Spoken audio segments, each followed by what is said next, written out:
Hey everyone, and welcome to a brand new explainer right here on the Gap Advisors and AS Clinic YouTube channel.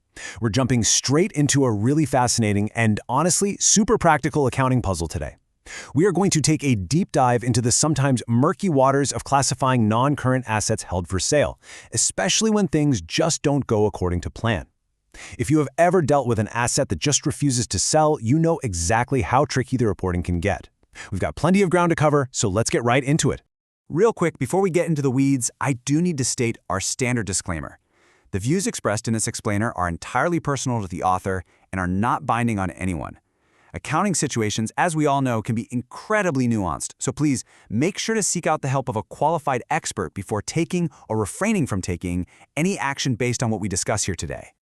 Okay, so let's set the stage with our source material. This entire discussion is based on an issue featured in the 229th edition of the Gap Advisors Task Weekly newsletter. It's authored by CA Manish C. Iyer, director at Gap Advisors, and published over on LinkedIn. And by the way, there are up to 231 editions of that newsletter now, which is incredible. And the specific issue and response we're unpacking, that comes straight from the massive issue repository on gapadvisors.com. Guys, this platform hosts over 4,500 issues and the responses on Ind AS and Indian Gap. And the best part is anyone can register for free, submit their own issues on Ind AS and Indian Gap, and get a detailed response delivered directly to their email inbox. It is an absolute lifesaver, particularly for auditors who really need to document exactly how they addressed any issue relating to the application of Ind AS. All right, here is our roadmap for today's explainer. We'll start with the unsold asset dilemma. Move on to the current asset paradox, look at extending the one-year deadline, figure out reclassifying back to PPE, and wrap up with some key auditor insights. So, Section 1, the unsold asset dilemma, when intent meets reality. Let's look at the actual real-world case study we are tackling today. Picture this. A company classifies a non-current asset as held for sale way back in 2017. Cut to 2 full years later and crickets. They still haven't found a buyer, but the company is insisting they should keep that held-for-sale classification. Why? Because their board of directors has this firm, documented intention to sell it. They even put it in their annual general meeting minutes. So here's the burning question. Is the company actually justified in keeping this classification just because they really want to sell it, but simply can't find a buyer? To answer that, we first need to look at Section 2, the current asset paradox, unpacking paragraph 3 of Ind AS 105. What's super interesting here is the fundamental tension that paragraph 3 highlights. Just think about the nature of a piece of heavy machinery, or maybe an entire factory. Inherently, by its very nature, it's a non-current asset, right? But the exact moment it meets the strict criteria to be classified as held for sale, its financial presentation entirely flips. Suddenly, it has to be classified as a current asset on the balance sheet. Why? Because the expectation shifts. The carrying amount will be recovered mostly through a quick sale rather than continuing use. It still holds the name non-current asset held for sale to reflect what it physically is, but financially, it is sitting up there in the highly liquid current asset section. That's exactly why getting this classification right is so absolutely crucial. It has a direct, major impact on how liquid a company appears to the outside world. Which brings us to Section 3, extending the one-year deadline, rules and strict exceptions.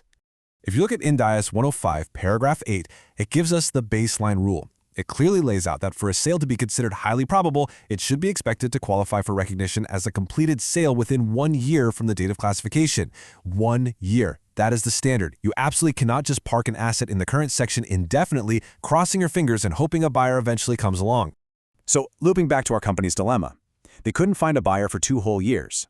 Does that give them a free pass? Well, the answer is a hard no. Just a mere lack of buyers is not a valid reason to extend that classification beyond the 1-year mark. And what about that documented board intent?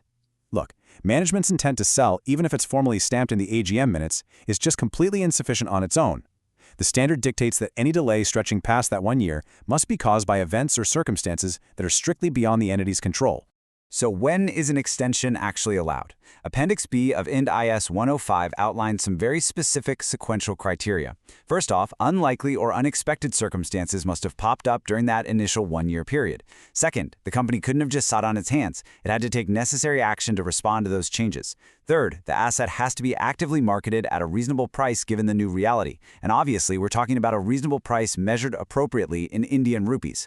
And finally, despite all the delays, the company must legitimately expect the sale to happen within the next 1 year. If, and literally only if, every single one of these assumptions holds true, then the company is justified in continuing the classification. But what if they miss the mark on those rigorous Appendix B criteria? That takes us to Section 4, reclassifying back to PPE when the criteria fails. Let's trace this timeline of accountability. In year 0, the company classifies the asset as held for sale. Fast forward to the end of year 1, and the deadline hits. No buyer, and they fail to meet those strict Appendix B extension criteria.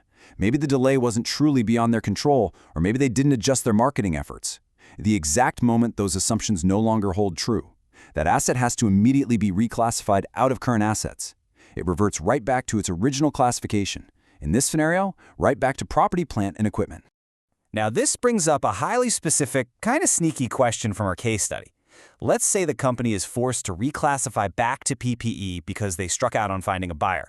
Can they just cool off for, say, 2 months, hold another board meeting and magically flip it right back to held for sale?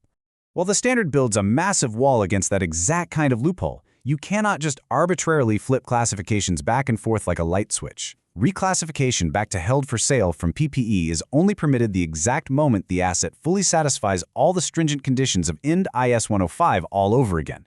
The sale has to be highly probable, the asset must be available for immediate sale, and there needs to be an active program to locate a buyer at a reasonable price. You can't recycle the classification without the market reality actually backing it up.